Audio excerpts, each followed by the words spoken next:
perché magari prima fanno una nuova legge elettorale. La legge elettorale col taglio dei parlamentari non c'entra nulla, perché il taglio dei parlamentari è una riforma che rimane per sempre. Le leggi elettorali si cambiano, quindi non è che tu oggi fai il taglio dei parlamentari e puoi dire vabbè, però in compenso facciamo anche una legge elettorale, perché la legge elettorale ti vale per una volta, poi magari la volta dopo te la cambiano, mentre il taglio dei parlamentari, che è una riforma costituzionale, teoricamente vale tra virgolette per sempre. Quindi o Di Maio rinuncia al taglio dei parlamentari, oppure i 5 Stelle devono fare completamente ribaltare quella che è stata una loro posizione, ripeto, per ben 3 votazioni. Cioè sarebbe una roba folle, una folle che si giustifica solo con l'ipotesi di salvare il conto corrente in banca. Cioè non c'è nessun'altra motivazione, perché l'IVA, la finanziaria, la manovra sono tutte falsità. Nei prossimi mesi in Europa vanno al voto un sacco di paesi, quindi non c'è nessun problema ad andare a votare il 27 ottobre. Avremo tutto il tempo di farne 12 di manovre economiche, e quindi di portare avanti tutte le idee che ogni partito ha, perché poi ovviamente bisogna vedere chi vince le elezioni, e di non fare aumentare l'IVA. Quindi è una scusa, il tutto si giustifica solo ed esclusivamente per salvarsi la poltrona. Non ci sono, cioè a me spiace dirlo, perché poi leggo i giornali, grandi motivazioni logiche, politiche, filosofiche. La realtà è questa: abbiamo un sacco di persone che si ritroverebbero senza più il posto di parlamentare, e quindi sono disponibili a qualsiasi cosa. Per carità, certo, però insomma sarebbe, cioè, è una motivazione debole. Quanto mai potrebbero portare, insomma, come stavi dicendo te, cioè con così tanti punti divergenti? Quanto mai possono andare avanti? Cioè, infatti è improponibile. Sarebbe una roba improponibile, una roba che bloccherebbe il paese, farebbero il minimo necessario, lo farebbero male, aumenterebbero le tasse, perché cioè, quando non ti trovi d'accordo su come ritrovare i soldi, poi l'unica cosa che puoi fare è aumentare le tasse, e poi ci sarebbe il rischio davvero di cedere alle cose più assurde, perché cioè, è chiaro che se un partito vuole fare la patrimoniale, come spesso la sinistra sarebbe una tragedia. Se c'è un alleato di questo partito che propone la patrimoniale, che ha paura solo e esclusivamente di perdere la poltrona, piuttosto si fa la patrimoniale piuttosto che perdere la poltrona. Quindi davvero io sono davvero perplesso dall'atteggiamento di coloro con i quali ho lavorato per un anno, ho lavorato anche bene, se devo essere sincero, nel senso che tra mille discussioni abbiamo avuto spesso dei problemi, ma fino a qualche mese fa abbiamo lavorato, comunque siamo riusciti a superare tutti gli ostacoli. Davvero che oggi possono solo pensare di allearsi con coloro che per ben 3 volte hanno detto no al taglio dei parlamentari sarebbe assurdo.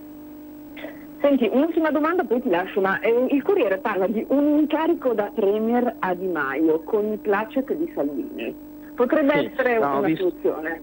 Allora ho visto oggi che anche Riccardo Molinari, che è capogruppo alla Camera, smentiva questa cosa. Ma tra l'altro devo dire che non ne avevo dubbi, perché il problema qua non è la poltrona, nel senso, ribadisco, noi siamo per andare a votare. Poi se c'è l'ipotesi di potersi mettere a lavorare, noi questo l'abbiamo sempre detto, noi non è che vogliamo rompere così, ma vogliamo rompere perché negli ultimi mesi abbiamo avuto tutta una serie di no alla flat tax, no all'autonomia, no alla riforma della giustizia. Pensate quello che è successo sulla TAV, anche quando è stato detto di sì dal Presidente del Consiglio, il Movimento 5 Stelle ha portato una mozione in aula per impedire che si facesse. Allora, di fronte a tutti questi no, noi abbiamo detto basta, non si può più andare avanti. Però se questi no diventassero sì, noi siamo disponibili a riprovarci. Certo, è difficile, cioè non è che tutto quello che è stato detto può essere cancellato, però non è una questione di controllo. È evidente che però alcuni ministri che hanno, come dire, personificato questi no, e capite a che mi riferisco, penso solo a Toninelli, cioè sarebbe difficile pensare che possano far parte ancora di un governo nel momento in cui decidiamo di dire di sì. Però no, non credo che sia stata fatta l'ipotesi di Premier, anche perché di solito il Premier è l'ultima cosa che si fa quando si tratta di... sì, è l'ultima cosa, prima si discute di cosa si vuole fare, poi dopo si mette il Premier.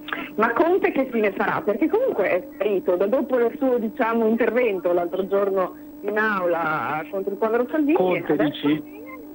Conte? Sparito? Io Conte ti ripeto, in parte lo giustifico, perché a differenza di altri che possono ancora recitare un ruolo, è chiaro che se lui, su qui si è trovato per miracolo, diciamo, grazie ai nostri voti, considerato che lui di voti non ne ha mai preso neanche uno, si è trovato Presidente del Consiglio. Ha provato, secondo me, appunto capendo qual era l'area, capendo che si poteva, i 5 Stelle potevano pensare di percorrere la strada col Partito Democratico, di legittimarsi agli occhi della sinistra. Siccome in Italia per legittimarsi agli occhi della sinistra, e l'abbiamo visto con tanti conduttori televisivi, pseudogiornalisti, anche persone del mondo dello spettacolo, chi vuole legittimarsi a sinistra fa un tweet, insulta Salvini e si legittima, oramai funziona così in Italia, no? Se ti vuoi legittimare e diventare uno bravo, buono, uno bello, uno moralmente accettabile, insulti Salvini, no? Funziona così.